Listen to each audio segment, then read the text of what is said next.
Miriapods. Dando voz a las ideas. ¡Se abre la sesión! Excelencia, aquí tiene el informe de la tesorería. Espero que esté claro. ¿Claro? Hasta un crío de 4 años podría comprenderlo. Búsqueme un crío de 4 años. A mí me parece chino. Yo te lo explico. Así funciona esto.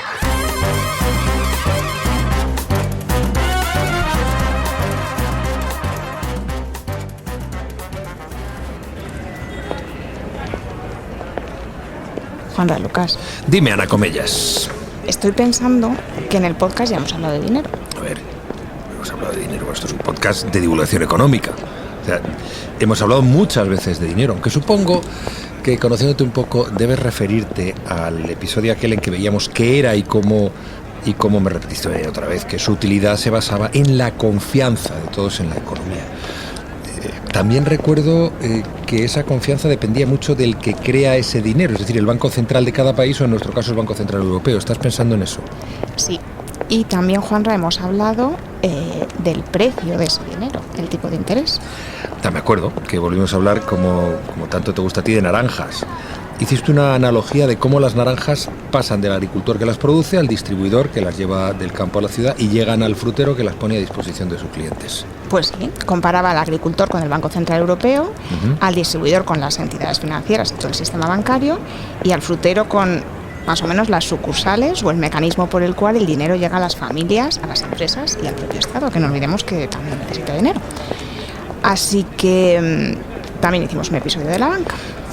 Sí, pero de eso no quiero acordarme, porque intentaba montar Lucas Bank por una buena causa, llevar el dinero de los ahorradores a los inversores y no tuve más que riesgos de crédito, de tipo de interés, operacional, reputacional y lo peor de todo, que eso no se me olvida, Basilea.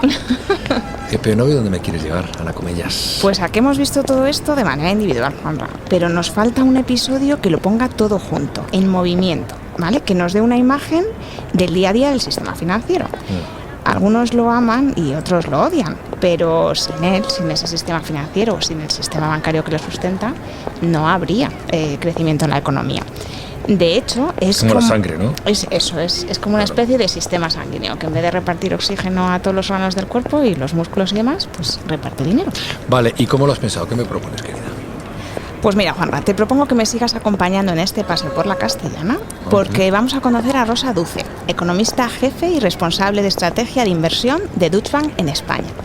Y ella nos va a poner en movimiento todo este cuadro.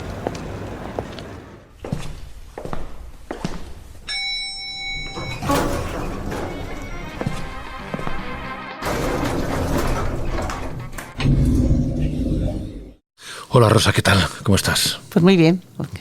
Bueno, a ver, queremos conocer el día a día de la función bancaria, lo que estaba comentando Ana hace un momento. El producto con el que vosotros comerciáis es el dinero. El precio de compraventa es el tipo de interés. Pero ¿a qué precio y a quién compran y venden los bancos ese producto, el dinero? Vamos a empezar por vuestros proveedores. Rosa, ¿quiénes son? A ver, los proveedores de los bancos son varios. Por un lado está claramente el Banco Central Europeo, que es el que reparte liquidez y el que los bancos acuden al Banco Central Europeo a buscar liquidez. También, efectivamente, son los otros bancos. Los bancos se prestan entre ellos en el sistema interbancario y, por tanto, también obtienen o prestan dinero dentro del mercado interbancario. Por supuesto, también los bancos se financian en los mercados y, por tanto, emiten deuda para poderse financiar y también obtienen financiación de ahí.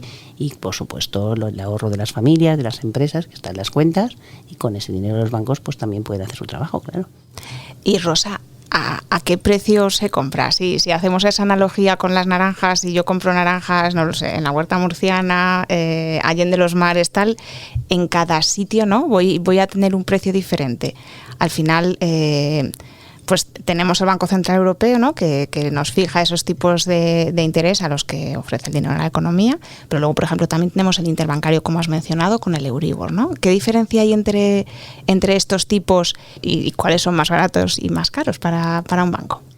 A ver, el Banco Central Europeo lo que hace es, tiene 3 tipos de interés de referencia, ¿no? El tipo que llaman la facilidad de depósitos, que es un tipo que básicamente lo que hace el Banco Central Europeo es la liquidez que los bancos dejan depositada en el Banco Central Europeo, la remunera o no. Pensad que hasta hace un año ese dinero que los bancos tenían depositados en el Banco Central Europeo se lo estaban penalizando, o sea, estaba al menos 0,5, cosa que ahora, después de la subida de tipos de interés, pues ese tipo está ahora en el 2,5. O sea que realmente hemos pasado de castigar por tener dinero a premiar por tener dinero. Un poco también en línea con esa política monetaria que hay ahora, ¿no? Que es más restrictiva, que el Banco Central Europeo hoy quiere frenar la economía para frenar la inflación. Porque, Rosa, esa facilidad marginal de depósito al final es... el Banco Central Europeo hace de banco de los bancos, ¿no? A ti te sobra dinero y vas y lo depositas ahí, ¿no? Claro, hay una parte que tienes que depositar sí o sí, porque es una parte un poco como de salvaguarda, ¿no? Es lo que llaman las reservas bancarias, que tienes que tener una parte que te existe un mínimo, generalmente es un 1%, pero puede variar dependiendo de cada entidad. Pero efectivamente, el Banco Central Europeo lo que hace con ese dinero es intenta coordinar la liquidez que hay en toda la economía. Si le interesa que haya muchísima liquidez, lo que hace es, oye, no me dejes mucho dinero porque yo quiero que el dinero se mueva. Si le interesa al revés, como ahora, que haya mucha menos, entonces lo que dice es, pues voy a subir los tipos de interés para que como banco te interese más dejármelo a mí que moverlo por la economía. O sea que, claro, ahí en la relación, si yo no me equivoco, yo estoy haciendo, ya sabes, yo de aquí el que menos sabe de banca y de economía soy yo, es una relación parecida a la que tenéis con los clientes. Al subir los tipos de interés me interesa tener la cuenta contigo porque eso me va a remunerar más que lo que... Yo voy a pagar más por los créditos, pero voy a recibir más también por los depósitos. A ver, es que el banco generalmente, a los bancos todos estos últimos años de tipos de interés negativos para el negocio bancario es muy negativo, porque al final tener dinero depositado en tus cuentas te castigan por tener ese dinero, ¿no? Al revés, cuando tú tienes unos tipos de interés más altos, te favorece tener esos tipos de interés. Y un poco el negocio bancario ahora, pues evidentemente lo estamos viendo en los resultados bancarios, con unos tipos de interés más altos, los márgenes de intereses crecen y el negocio bancario genera más rentabilidad. Hemos hablado de la facilidad marginal de depósito. ¿Qué otros tipos de interés tiene el Banco Central Europeo para con los bancos? Vale, luego está el tipo de refinanciación, que es el tipo básicamente en el que se mueve, en el que los bancos acuden al Banco Central Europeo a buscar dinero, y ahí generalmente son subastas, pueden ser semanales. En algún momento durante la crisis financiera ha habido subastas especiales de trimestrales, y ahí es generalmente donde tú vas y es donde tú vas a pedir dinero, y ese dinero ahora mismo está en el 3%. A partir de ahí se mueve el mercado interbancario. A partir de ahí los bancos se prestan entre ellos, lo que tú hablabas. Y luego el último tipo de interés, que es el Banco Central Europeo, es como el del último recurso. Es yo necesito dinero y entonces voy al Banco Central Europeo de un día para otro, necesito ese dinero, y el Banco Central Europeo evidentemente te penaliza todavía más. Pero los tipos que más o menos maneja el mercado son últimamente casi siempre la facilidad de depósito, porque es un poco la que ha movido todo. Cuando tú ves en prensa ahora, el Banco Central Europeo ha subido los tipos de interés, pues el número que sale en prensa siempre es el tipo de facilidad de depósitos, que ahora es el 2,5. Y en ese interbancario, Rosa, es donde los bancos os prestáis dinero entre vosotros, ¿no? Porque aunque parezca mentira, los bancos también nos falta dinero. Claro, claro. ¿Cómo funciona un poco? Porque de ahí sale algo que nos interesa mucho a los ciudadanos, el Euribor. Claro, es el mercado interbancario donde los bancos acuden y se van prestando unos a otros, y hay a diferentes plazos. Tú puedes prestar a un año, puedes prestar a 3 meses, a 6, a 7. Por tanto, tú ahí vas y pides o prestas o tomas prestado, ¿no? Y es un mercado que es fundamental. Si recordamos lo que pasó en la crisis financiera, lo comentabas al principio, ¿no? Pues el problema es que el mercado interbancario no dejó de funcionar. Los bancos no se fiaban unos de otros y esa sangre, ¿no?, de la que hablabais al principio, pues no fluía en el sistema financiero, porque los propios bancos entre ellos no se estaban prestando y por tanto no podía funcionar bien lo que es el sistema económico, ¿no?, en el que vivimos. Nos quedaría, no sé si quieres hablar, Rosa, un poco de la otra forma que tenéis también de conseguir dinero, de los depósitos, de vuestras propias emisiones de deuda. Claro, o sea, los bancos al final hemos hablado que acuden al Banco Central Europeo, acuden al mercado interbancario, acuden a los mercados de capitales a buscar financiación, igual que el Estado emite letras del Tesoro y bonos del Tesoro, pues los bancos como entidades financieras, igual que las empresas, pues emiten deuda, y esa deuda pues la venden en los mercados de capitales, y evidentemente cuanto el tipo de interés que te piden, igual que al Estado español le piden un tipo de interés dependiendo de la confianza que tengas en que te lo vayan a devolver, pues en el caso de los bancos es exactamente lo mismo como cualquier otra empresa. Tú emites deuda y esa deuda, pues dependiendo de la calidad de la misma, porque hay varios tipos de deuda, pues sales al mercado y te la remuneran, ¿no? Tienes que remunerar a quien te la compra a determinado tipo de interés. Generalmente siempre está referenciado al tipo oficial del Banco Central Europeo. Al final eso lo determina todo. Cuando los tipos del Banco Central Europeo suben, toda la curva de tipos de interés que llamamos sube, ¿no? Claro, son los proveedores y luego hablamos de los clientes. Los bancos prestáis dinero al resto de agentes económicos, las familias en forma de préstamos al consumo, préstamo hipotecario, por ejemplo a las empresas en forma de préstamos y créditos, o invirtiendo en ellas vía productos financieros, y al Estado también con la adquisición de deuda pública. Yo no se puede hacer la pregunta también simétrica: ¿cuál es la relación de un banco con cada uno de estos clientes y qué precios obtiene? Bueno, al final el banco lo que hace es, bueno, pues de cada uno de sus clientes toma dinero prestado, lo que hemos hablado del Banco Central Europeo, del bancario, de los mercados de capitales, de los clientes que dejan su dinero lo ahorran en el banco, y con ese dinero pues efectivamente concede créditos.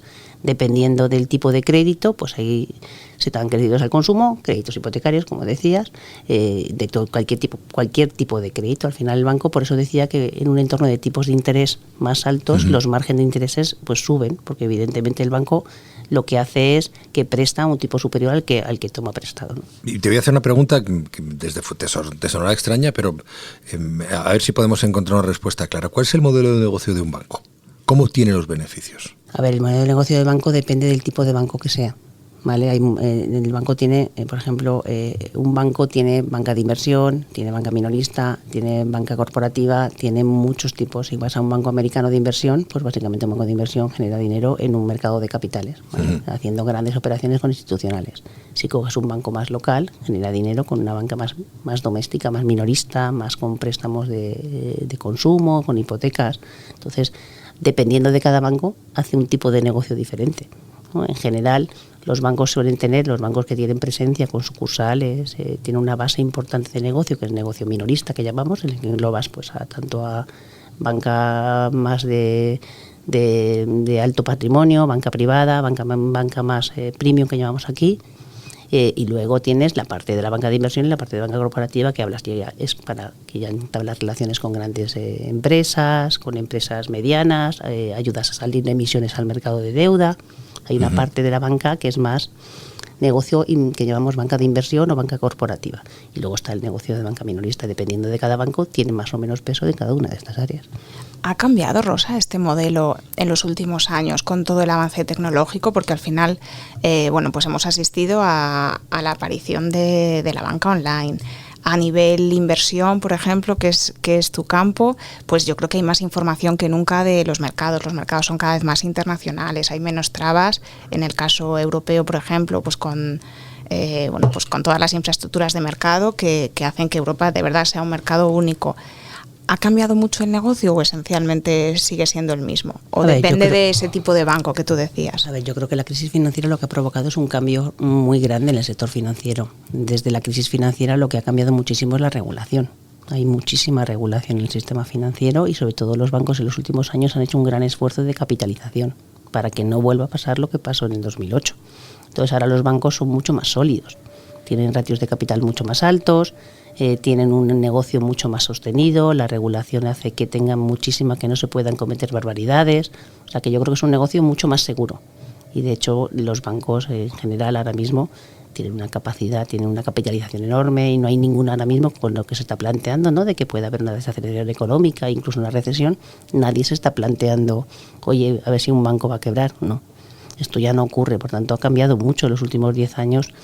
La solidez de la banca ha cambiado mucho después de años, efectivamente, en el que los tipos negativos y el esfuerzo en invertir en digitalización, más el esfuerzo en invertir en regulación, ha hecho que los bancos, se ve en la cotización de los bancos, ¿no?, que hasta hace muy poco pues han estado sufriendo, y si ves la cotización de cualquier gran banco, pues no tiene nada que ver con lo que cotizaba hace años con lo que tiene ahora, porque han pasado 10 años de una gran reestructuración. Entonces el negocio no es el mismo. O sea, la banca es más segura.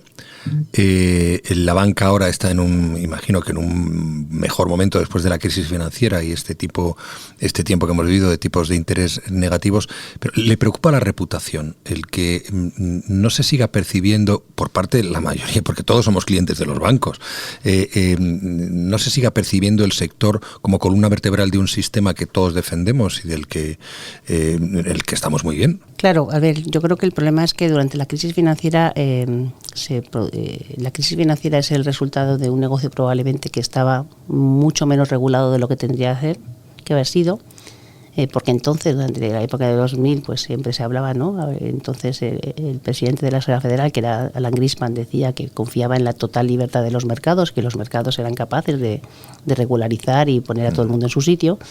Viendo lo que pasó en la crisis financiera, pues evidentemente había que haber tenido más regulación. Hoy el negocio bancario es mucho más solvente, como bien dices. Yo creo que los bancos son la columna vertebral de nuestro sistema, nos guste o no nos guste, porque es así, porque si no, no habría financiación, y hemos visto cómo en la crisis financiera, cuando no había esa financiación, la economía se paró, y yo creo que poco a poco los bancos están ayudando a la sociedad a que la economía crezca, a que la economía sea cada vez más solvente. Entonces, bueno, yo creo que poco a poco esa mala reputación, ¿no?, de la crisis financiera se tiene que ir solventando. Pero a mí me parece un tema muy interesante y muy relevante desde el punto de vista de funcionamiento del propio sistema.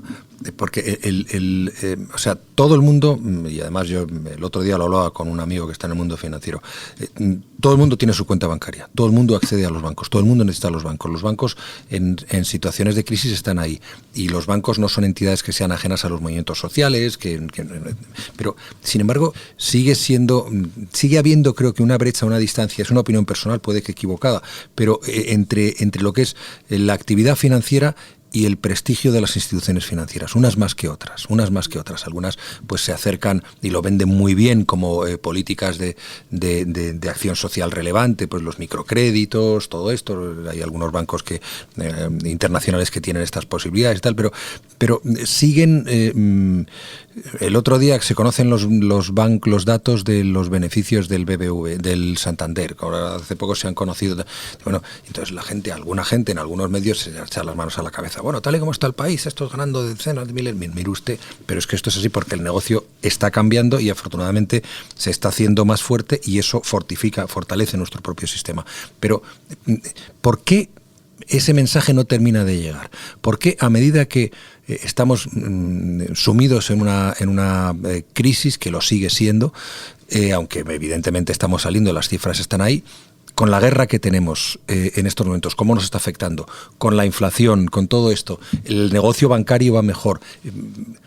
¿Por qué no se termina de calar esta impresión que yo puedo estar transmitiendo ahora, o que pueden tener algunas de las personas que nos estén escuchando, en la mayoría de la población? Bueno, yo creo que hay que ganarse la reputación. O sea, que no es tan fácil cambiar la percepción de la sociedad, ¿no?, después de lo que pasó en el año 2008. En la crisis de 2008, a mí cuando me preguntan qué diferencia cuando hay ahora con respecto a 2008, es que no tiene nada que ver. Nada que ver. Lo que pasó en el 2008 es como si te ponen un torpedo a la base del buque, ¿no? El sistema financiero, nos gusta o no nos gusta, es la sangre que hace que todo funcione. Y claro, entonces ese torpedo hundió el sistema financiero y la economía se hundió. Y probablemente se estudie en los libros de historia económica si fue bueno o no dejar quebrar a Lehman Brothers, viendo lo que pasó después, ¿no? Entonces, es cierto que se cometieron muchos excesos, pero en los últimos años la banca está haciendo un esfuerzo muy grande en, primero, ser mucho más segura, en reestructuración, en centrarse en los negocios que se tiene que centrar, en ayudar a la sociedad, en avanzar. La banca ha gastado muchísimo dinero en tecnología y en digitalización para que nuestra vida sea más fácil. Cuando nosotros hacemos un Bizum, nosotros que tenemos hijos jóvenes, cosas como el Bizum son cosas que se desarrollan porque la banca invierte en investigación. O sea que realmente la banca hace un esfuerzo para que la sociedad sea mejor en la que vivimos, y igual que la tecnología nos ha ayudado en otras cosas, la tecnología bancaria hace que hoy en día podemos hacer una cantidad de cosas con nuestro móvil que no podríamos hacer si los bancos no hubieran invertido en esa tecnología. Entonces, ¿qué pasa? Que efectivamente que ganarse la reputación es poco a poco.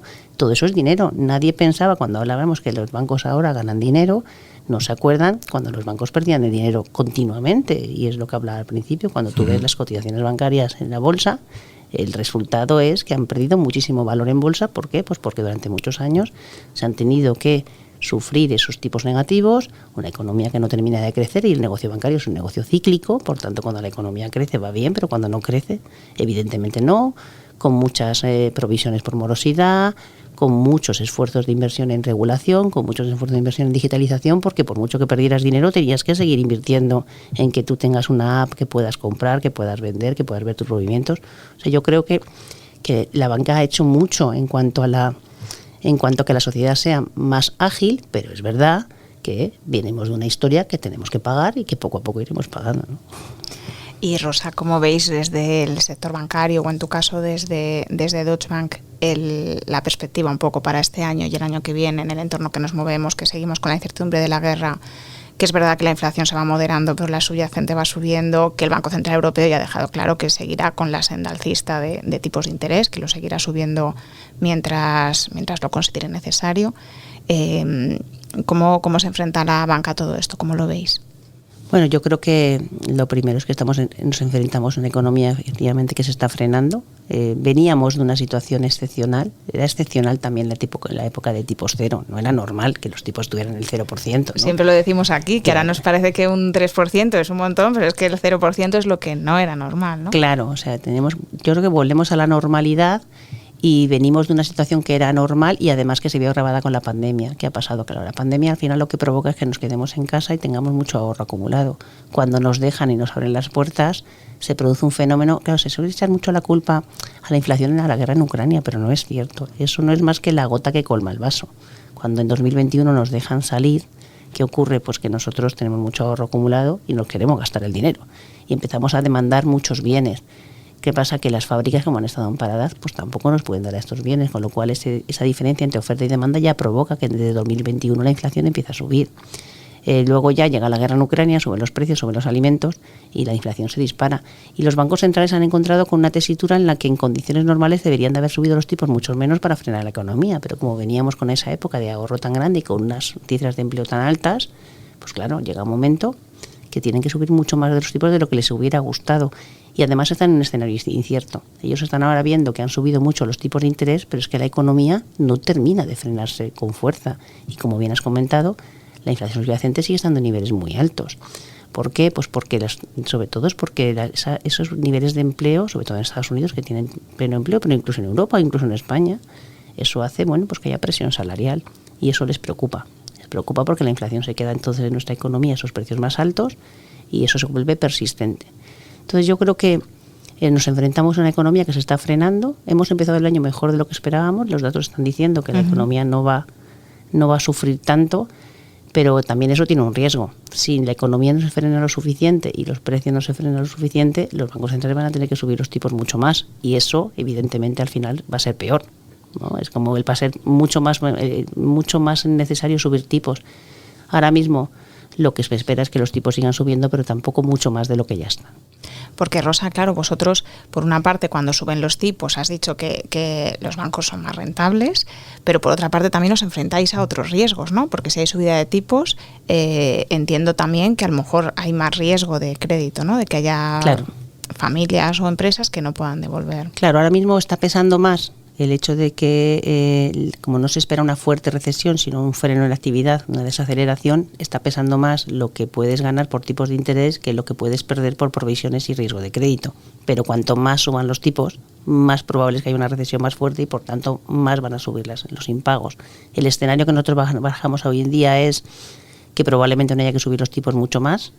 Los bancos centrales, de hecho, Lagarde ya lo dijo en la última reunión, que están esperando, están viendo un poco a ver si efectivamente es suficiente con lo que han subido ya, teniendo en cuenta que ellos saben que la subida de tipos se trasladará a la economía con un cierto decalaje y esperamos que la economía se frene lo suficiente y que a partir de marzo las cifras de inflación mejoren y que no sea necesario subir mucho más los tipos y por tanto no veamos una recesión y por tanto no veamos que pesan más la morosidad que los tipos, ¿no? O sea que pese a esas incertidumbres, la perspectiva que vosotros veis en el horizonte a corto plazo o a medio plazo e incluso a largo no es negativa, no es mala, pese a que se pueda prolongar la guerra.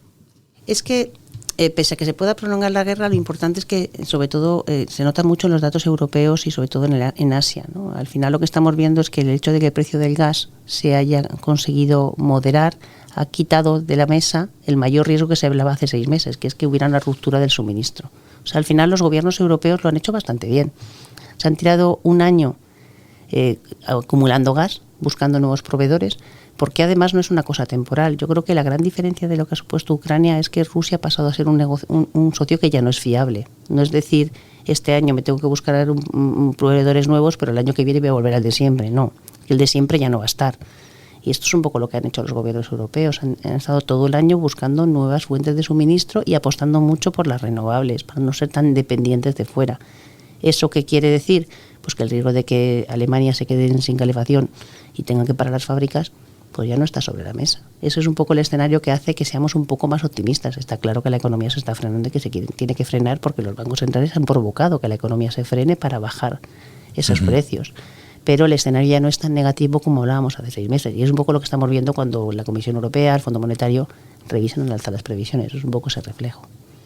Pues nos quedamos, ¿no?, con este mensaje que yo creo que es muy positivo, Juanra. A mí me parece que sí, sobre todo viniendo de quien viene y en estos momentos de incertidumbre. Uno tiende a pensar que esas perspectivas de crecimiento constante que te venden desde la política en todos los ámbitos, en el español, en el europeo, en el internacional, pues hay que relativizarlo o hay que ponerle el contrapeso de precisamente el deseo político de sembrar cierto ánimo optimista, que eso es positivo, pero que te lo digan desde un banco, desde alguien que es responsable de inversiones, pues te tranquiliza un poco, a mí por lo menos. Bueno, yo no estoy diciendo que vaya a ser un camino de rosas, pero claro, evidentemente no parece que vaya a ser tan negativo como pensábamos hace 6 meses, ¿no? No, si la banca ve que en perspectiva el negocio sigue creciendo y sigue adelante, estamos en el buen camino, me da la sensación. Eso espero. Muchísimas gracias. Gracias a vosotros. Gracias, Rosa. Pues así funciona esto de la banca y los tipos de interés, Juanra. Que tienen su bus aquí, por cierto, eso tenemos que empezar a notarlo. Es verdad. Un podcast de Miriam Potts.